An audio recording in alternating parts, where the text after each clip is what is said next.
and welcome to Don't Die Before You're Dead. I am your host, Mary McCartney, and this is where we talk about all things related to living the life that you are meant to live. Now, many of you that have stopped by and listened or follow some of my posts on my travel on my Facebook page, you know that I'm all about getting out there and getting out of the house, getting off the couch, just do something because life is so incredibly precious. My guest today, Hayley Mayer, comes all the way by digital recording from Sydney, Australia. And I'm just so happy to have her because we are very like-minded in our beliefs about life. But Hayley has such a skill with words that she says it so much better than I could. And it gives me great pleasure to welcome you, Hayley. And I'm looking forward to what it is that you have to share. You're a psychotherapist and you have some very profound ideas about life. How do we start off? I mean, you are in a position now where you're able to speak to people and you want to allow them the opportunity to get the most out of life. So what would be a starting point for you? I suppose, thank you, Mary, first of all, for that introduction. Very kind and very, very happy to be chatting to you today. Um, I suppose for me, I'll just give you a bit of a background how I even got into the therapeutic space to begin with. Started like most healers, I suppose. We are the wounded healers. And it's through our own life journey that I suppose gives us these ideas and skills and life knowledge to make us become who and what we are. So my story begins with at an early age, I had a stillborn. And what happened there was, being my first pregnancy and everything, it was very, I suppose, life altering, and it, kind of stops you in your tracks.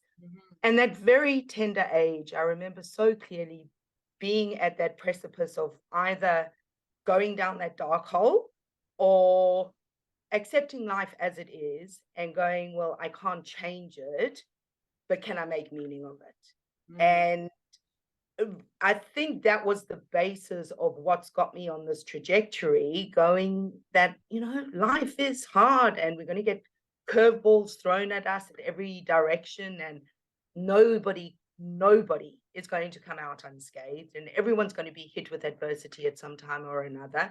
And how do you make meaning of it? And to me, that's the purpose of life.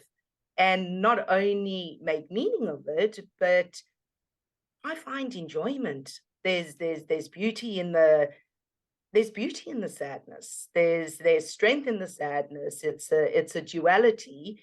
And I just think a lot of times, and speaking from my past experience, we can get caught in a story and we can get caught in a narrative, and then that narrative blows up and we are basically what we think. So it's just watching where your mind's at and where you want to focus that energy. And as you so honestly say, life is short. We're here for a short period of time. Let's enjoy what we can of it. That's true. But Haley, I mean, I'm not an expert as, skilled in the same sense you are as being a psychotherapist. And I'm an English teacher. So, I mean, I taught about cliches and how to avoid them in writing and, all the good grammar things that we needed to do. But we do know cliches exist for a reason. There's so much truth packed into them that they just don't die. I mean, they keep being said over and over. So we know life is short. And people, I think if we went down the street where you are in Sydney and where I am right now in Puerto Vallarta, Mexico, which is visiting my son and his family, is I think I would find the same thing, that people are people and they would all agree, yes, life is short. How do we get people to act on that? I loved what I read about you and the way we've chatted before when I met you with regards to leaning into our messiness and what did you say? Learn to dance with life. I love that phrase instead of wrestling with it. How do we get people to take a cliche that we all know in our heads and turn it into actionable steps in our life? Few things there. Just going back to you being the English teacher and just with regard to language, I find our language is really, really important. Like, you know, we can say to ourselves or to others, we can use the same sentiment. So I can say, I really hope I don't mess up this podcast with Mary today, meaning I want to do a really wonderful job. But what happens is we're sending the message, mess up podcast. So it's almost like a self-fulfilling prophecy when we talk of the negative.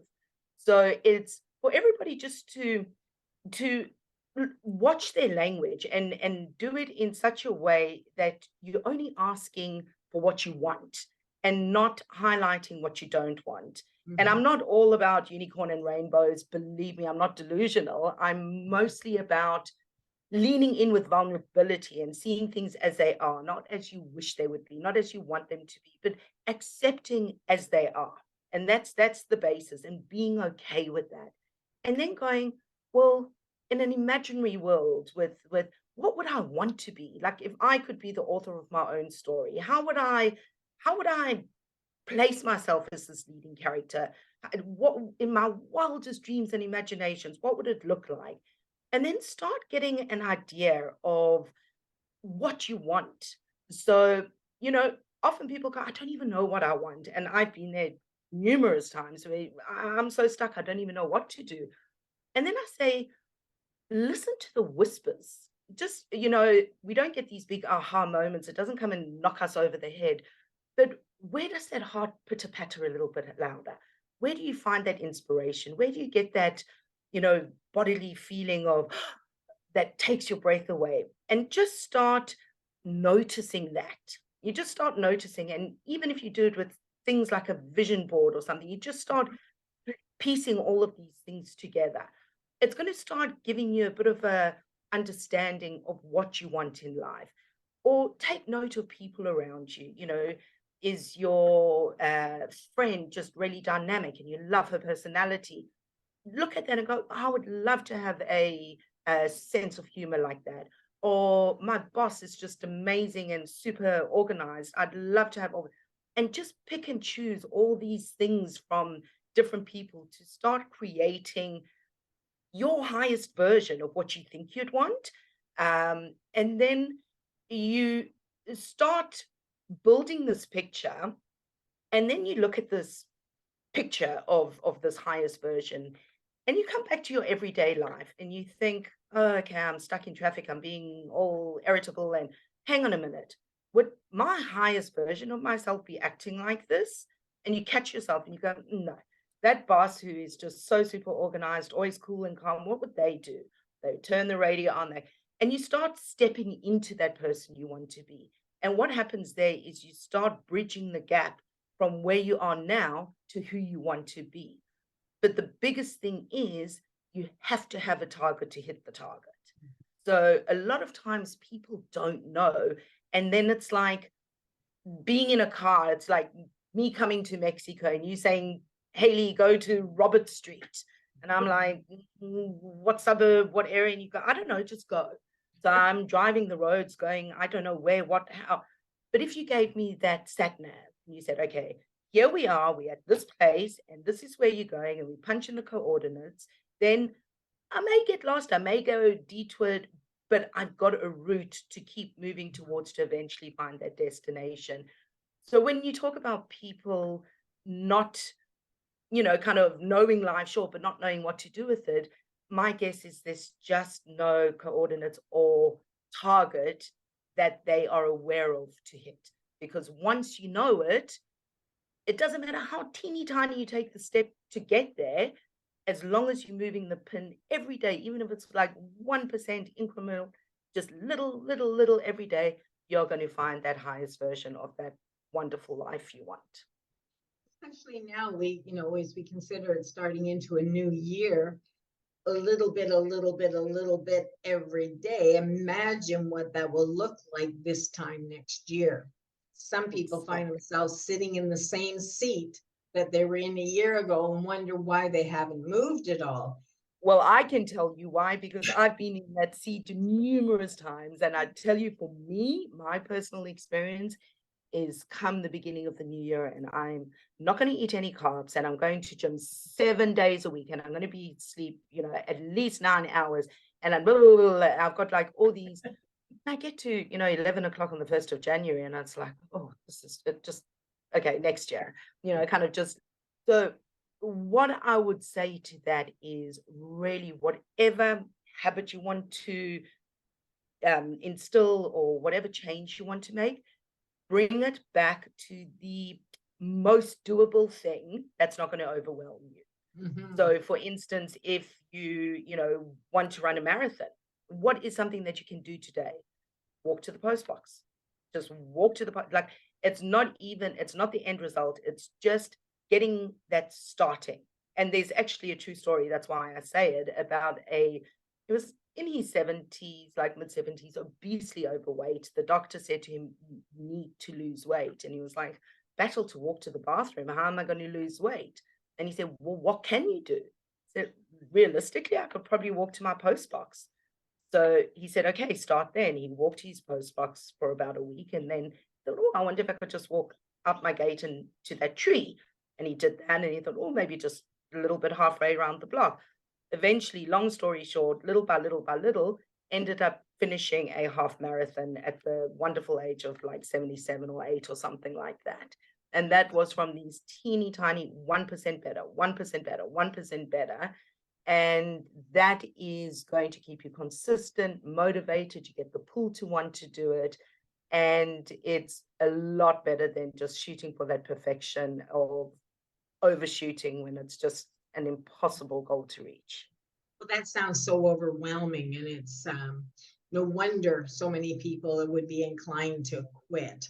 I've done that. I've decided I'm going to go and do something, but I start way too big and, do myself in. I sabotage myself. And you probably have seen a number of times where we talk about it because it's sort of an almost a human trait where we're all battling a lot of the same things. What is it that you think that those who are able to accomplish some of those things do so in spite of the rest of us looking at the big picture and deciding that it's beyond us? I think a couple of things there. I think a lot of time it's judgment. Um, Judgment's a hindrance on so many levels. Why can't I do this? I should do this. Everybody else can do this. The comparison, the judgment, just that horrible negative self-talk. And it's depleting. I mean, if I had to go to a personal trainer or a school teacher or, like, "Oh, you're useless. Like, really? Is that all you've done?" Or, "What do you mean you can't? This is pathetic. You should see so and so. They can do it amazingly." It's just a horrible environment, and it's you're going to give up. I think it's human nature to. But if you've got that very kind, gentle, caring, nurturing voice to yourself, like, "You've got this. You can do it. Just a little bit more. Come on, you've got it." Like when we are our own supporter, when we are our own best friend, that's going to move us. We get this talk of grace, not this hard, big sister, horrible voice. And that comes down to self-love.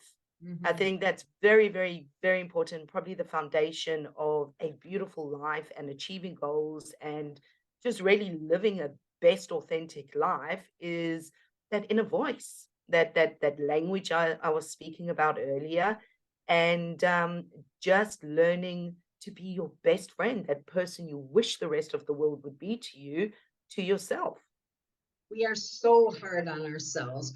We wouldn't dream of speaking to our best friends the way we talk to ourselves sometimes. And I think you're right in terms of recognizing how much we damage ourselves because we berate ourselves. We wouldn't hang out with people that spoke to us like that. Oh God, no. I wouldn't And anyway. You know, it's like I've come to that measure. Like, what's my metric measure of how I can gauge my voice? Uh-huh. And I stop now and I think to myself, would I say this to a 5-year-old? And Oh. if I would not say that to a 5-year-old, I would not say it to myself. And I think that comes to kind of nurturing that lost inner child in all of us. I can just stop myself and go, "Oh, you're such a loser, you're so pathetic." I like go, would I actually say that to a child? Um, And when you start treating yourself that inner innocence of life takes on such a different turn. Wow, I haven't heard it expressed like that, Haley. And I think that, see, one of the things I've really appreciated, and I think some of it comes from my teaching, I think we all sometimes say the same things, but I think when different people say it differently, it just changes the dynamics. I have never thought about the aspect of saying it to a 5-year-old. And when you said that, it just kind of went, oh, who would say such a thing? And it really changes. It changed how I was thinking about that. Absolutely. You know, there's a podcaster, Jay Shetty. I'm not sure if you're familiar with him. No. And what he did was a fabulous thing. He took a bunch of 20-something-year-olds and put them in a room and said to them, write a list of how you see yourself. So you can imagine how that list went. Yes. And then what he did in the other room, he had their younger siblings, sisters, but they didn't know that this was part of this, project of experiment. And he said, you take that list, sit in front of your sister, look them in the eye, and tell your sister, read everything and tell them they are this. Oh, wow.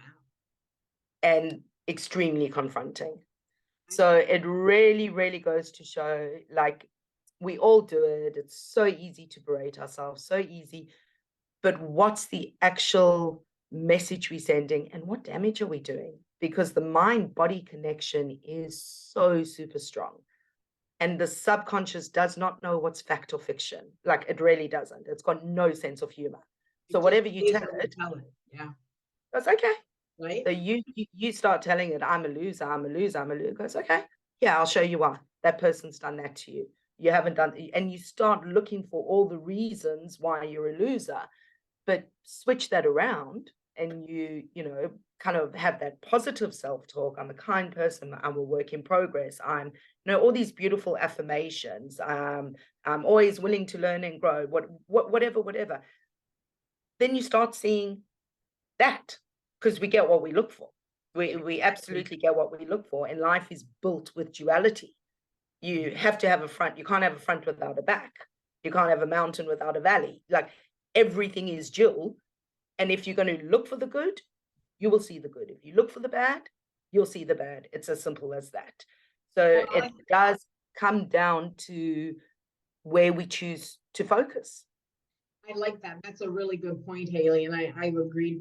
I agree with you totally. I know some time ago in doing workshops and things and coming across that whole idea of how a few times we might see a stark yellow vehicle. And then once you talk about that and once you see it, then suddenly you realize there's a whole lot more than you ever thought because of that. What do they call it? Reticular activation, like the eye being tuned into that. As far as living our best life and getting the potential that we want for ourselves, what happens when we think that we would, like, you talked about what we want. I know sometimes it's really hard to figure out what it is we want, but if we say we tune into something that we want, what are some of the tips that you or strategies that you would give somebody to overcome people who would say, that's ridiculous, you don't want to do that, like, you can't do that? We do have people in our lives that really are pretty opinionated about how we should live our lives. What do you suggest in terms of handling some of that stuff? Oh, absolutely. Look, my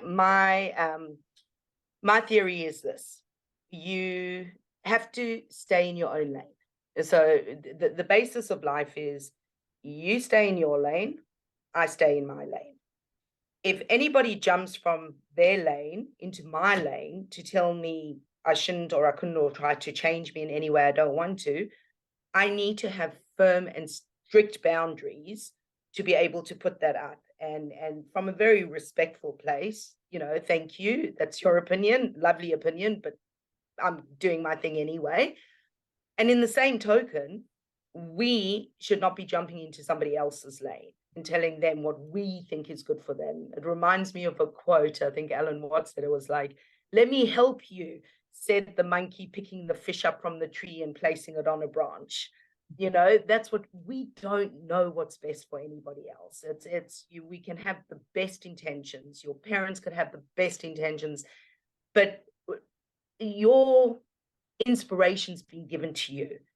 And it's only you that can see it for a reason, because it's yours. And that's got to manifest out of you. So it comes from really listening, being, you know, genuinely thank you, but no thank you, and putting strong boundaries. But very important is to get this inner self-belief, because too often people are, do you think I should do this? You know, should I? And taking on everybody else's opinion, that it will just drive you batty, that you can't even hear your own voice. So if there's something that's pulling at your heart, singing, you get that inspiration, just shut out the noise, just really tune in, because honestly, regret what you did do than what you didn't do, because the worst thing is waking up at 120 on your deathbed and going, I could have, I wonder what life would have been if I did this, or if that, and then it's too late. Like that is, make those mistakes. It's your mistakes, and there is no such thing as failure. Like honestly, it's feedback. It's going to let you know, do more of this or less of this, or veer in this path, and it's life. So you know, a lot of people are so stuck on failure. Failure is just feedback, and nobody successful has ever made it without failing. That, you know, J.K. Rowling said it so beautiful. She said, everybody fails at something. And if you haven't failed, it's because you haven't tried. And then you failed by default anyway. There you So, go. Yeah. And my husband yeah, was a teacher, and he used to say to his students, he said, if you haven't made a mistake today, it's because you haven't done anything. So, you absolutely. know, fear keeps a lot of people away from doing some things that, you know, why not try it? I mean, it's not about what if you don't make it. Well, what if you do? Absolutely. And a lot of companies, funny enough, I heard, I think like Apple and Google and all these, what they do is at the end of their debriefs, they don't want to hear about what you did well. That's well, bring me your failure. I want to hear what you failed at. And I think that's just such a beautiful way to construct a business, because you're not digging your head in the sand and you're not egotistically patting your own back. It's going like, let's look, it's open, let's talk about it. So I'd say just get comfortable with failure, believe in yourself, you know, be okay to fail, like lean into the want to fail, because it means you're progressing, you're moving, and just respectfully put your boundaries up and say, thank you, I get that you're coming from a good place and you care, but I've got this. And I may just add to that, our brain works like that overprotective parent or that overly protective friend. Our brain is a survival, it does not care if you're happy or sad. It's a survival mechanism. And it dates back to you know, caveman days. It's you there, we're walking as a group, we see a thing of berries, it's new, no one's going to eat it. You know, it could be poisonous, it could die. So we've got this new is scary, it's dangerous, it could be, but we're in civilization now, and we know we're not going to die if we do that public talk, and we know we're not going to die if we ask for that promotion. But our brain is still wired as that protective. It's new, it's scary, this is dangerous, don't do it. And we get that same physiological reaction as we would if we're seeing that saber-toothed tiger or eating a poisonous berry. And so we need to understand that's the way we're wired. And all our brain wants is for us to stay in bed with the covers over us, someone bring us food, and we are safe, it's done its job. So we really need to look at protective parents or protective friends, or that protective brain going, thank you for your protection, I'm, you know, really grateful for it, but I've got this, I'm safe, and step out of that comfort zone. So what happens, Hayley? I mean, when you're talking, being a female, I'm thinking about my female friends. Don't have a lot of male friends, but you know, my husband has passed, but I'm thinking of my female friends trying to protect me from myself. and they mean well. But what if it's something you really would like to do, but your significant other is very hesitant? We have one life. We don't. Other people don't carry our regrets. I mean, the regrets belong to us Of totally. course. So if my husband has passed before me, if I had not done anything, I'm the one that's going to be having the regrets. How can you help people that might want to venture forth, but their significant other is more timid, more resistant, more hesitant? Any adjective you want to choose. I think that's a tricky one in the sense that, love is compromise and joining together, it's a beautiful thing. But I also think that if that want is screaming for you, and sometimes we just can't tune it down. Sometimes it's just got to come out. And people have made those decisions where they've had a seemingly beautiful life on paper, you know, quite comfortable in their relationships, but sometimes it's just a bit bigger. Something else is calling. And me personally, I think if it's true love, you would let that person free to do what they want. And like, say, if the other person wanted to travel, but you weren't a traveler, I get that. And it comes back to staying in your lanes, but then don't hold that person back from traveling. You can stay home, do your thing, but give the significant other the freedom to travel. So to try and find that compromise where I'm not going to do what's not comfortable for me, but I'm not going to hold you back from doing what you really want to do. And to me, that's true love. So there needs to be that opportunity to share and grow together, and you can do things apart from one another, but still grow together. Absolutely. Absolutely. And it's just that understanding. I don't want to hold you back, but I don't want to do it. So you do that, I do me, but this love that's endless across space and time. And I think if it doesn't, and the love's more like a choke and it's suffocating, as hard as that decision it is, I just don't think we can lie to ourselves for that long. Yeah, and it certainly would have all of the earmarks of not working out in the long run, because that might just be one symptom and then there'd be another.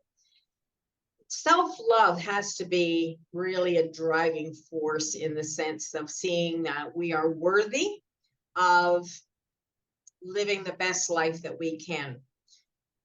Absolutely. Self-love's the foundation of it all, of everything. If there's nothing you take out or people take out, it is hands down self-love. That relationship with yourself is the most important relationship you're ever going to have. What do you think we ought to do to care for ourselves in that way? Because some people would say, well, you're just talking about being selfish, and we're not at all. They're totally different things, right? I think you actually have to be selfish to be Okay. selfless. I really, really believe that. And I'd have people coming into my rooms and they go, I'm just so nice to everyone. I do this for my grandparents and this for my friends and but I'm really mean to myself. I go, not buying that. I'm not buying that. You may be doing the motions of good things for other people, but what's really sitting in your heart? Because you can only give what you have. So if I asked you for 6 oranges now, impossible. You don't have them. You've got to go to the markets. We can't give what we don't have. Correct. So even let's carry on with the orange metaphor. If you squeeze an orange juice comes out. I squeeze it, orange juice comes. Like no apple juice, no, we throw brick on it, orange. Doesn't matter how the world squeezes you. If you got hate in your heart, hate's coming out. You got anger in your heart, anger's coming out. You got love in your heart, doesn't matter how it's squeezed, love's coming out. So they can't sit and tell me how lovely they are to everyone else. They sitting with resentment. They sitting with this underlying, and they're like, eventually afterwards go, you're probably right. So you have to fill your cup up first. And I'm not talking ego, I'm talking genuine self-love, putting yourself in the same playing field as everyone else. Just be fair. Just be fair.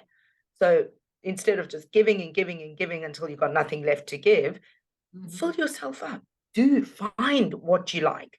Make sure, prioritize it in your diary as you would a meeting, to carve out that time during the week to do you, whatever that means. Is it gardening? Is it staring at the sky? Is it whatever it is? Is it going to a movie, binging on Netflix? It doesn't make a difference, but it's you time. And when you feel rested and wonderful, whatever, automatically you show up to the world a different person. You want to be of service. You want to. So the more selfish people are, the more selfless they'll be. That's It's the putting it in paradox. a good perspective. What kind, like you just mentioned a few things that would be things that people can do to love themselves. When my kids were growing up, I was a single parent raising 4 boys, and it was a big deal for me to go take a bath. And I'd be gone for an hour. And I would tell my boys, I don't care if you have to go. We had one bathroom. I said, go to the neighbors, because if I didn't have that bath for an hour, it's like somebody's going to get hurt. And it was kind of like, I think that was self-love. Maybe hogging the bathroom was a little bit selfish, but there probably are no rules for self-love. They are. And that was definitely self-love, because you had that bath and you came out and you showed up for your kids with a lot of a calmer and nicer attitude. I'm Whereas sure. had you not had it, you would have been short and ratty and For sure. taking projection on. So that's what you just show up better. So you just do you, whatever that means. If you want to go for your massage or go to the gym, or I don't know, write or read or garden or do nothing, it's your time. So it's just so super important. And then self-love is also boundaries. A lot of, without wanting to generalize, but maybe women are people pleasers. They want to, they find it hard to say no. And I remember, bringing my kids up, and at that stage I wasn't working, and I look at all these mothers, they exercising, like it's all about them, like, no, I'm the mother, I'm there with my baby, it's all about my baby. So, then I'd say, oh, you go exercise, you go to work, like very smug and judgmental, looking back, I'll look after your baby, like, taking on this I'm so good kind of role. In the meantime, the resentment was just ridiculous. But even aside from that, it started out where I was like, oh, that's so nice of you. Thank you so much. To, what do you mean you can't look after my baby? You always look after my baby. So what I'm trying to say is, sometimes when we give and give and give, people just start expecting it. Yes. But when you've got your boundaries and it's like, I really can't, I'm busy, I'm doing this, but okay, on this day, like, they appreciate it so much more. So boundaries are really important, and you don't need to be such a people pleaser, because it has that adverse effect where people just walk over you. Have your boundaries, be able to, I can there, but I can't there. Like, just be fair. You don't want to be egotistical, narcissistic, none of that, but you don't want to be a pushover and a people pleaser. Just fair. I like that approach, Hayley. It's not something that I've heard really with regards to that sense of fair play, because we tend to know almost instinctively, I think, what fair is, because we kind of rise to the angst if we don't see fair. Like we respond when we don't see fair. So would it be safe to say that that's sort of an instinctive thing, that we should know what fair is? Absolutely. And you know what? Your body will tell you. Your body, when you just start feeling wrong. Like, another metric I'd always say is, don't listen to your head. Your head's a liar. It will tell you this, or try, kind of veer it this way or that way, and it will jump. Your body, if your gut doesn't feel right, or in your body it doesn't feel right, it's not right. listen to it. So if somebody's taking advantage of you or you just don't feel nice around, listen to that and lift your game or remove yourself or just speak openly. Your body will always indicate if something's out of balance. I like to refer to that as sort of like the still small voice that, might be kind of talking in the background. And most times if I ignore it, I come to regret it. But, Absolutely. that's what you're talking about in terms of, that intuition, that gut feeling, that little voice. And I think there's a lot of things we need to kind of wake up to. There's a sense of almost an unconsciousness going through life that we're unaware. It's just one foot in front of the other going through the motions where we haven't really recognized the important role that we play in our own lives. Absolutely. And that's a really good point, what you say. And coming back to people not knowing or finding or doing something to find meaning, it is we're getting caught in that rut of life. Mhm. We just follow the same route to work or the same things, or we just get so comfortable and that's where mindfulness really, really comes in. If we try and implement mindfulness in our day-to-day basis in just tiny, small ways, if you walking to work, try a different route, switch it up a bit. Or if you have to walk the same route, try and notice things that are different today than were yesterday, or try see things with new eyes, or just stop and just look at something you would usually walk past, and just really allow to see something different. Look for something extraordinary in the ordinary. Just look for it, and you will find it.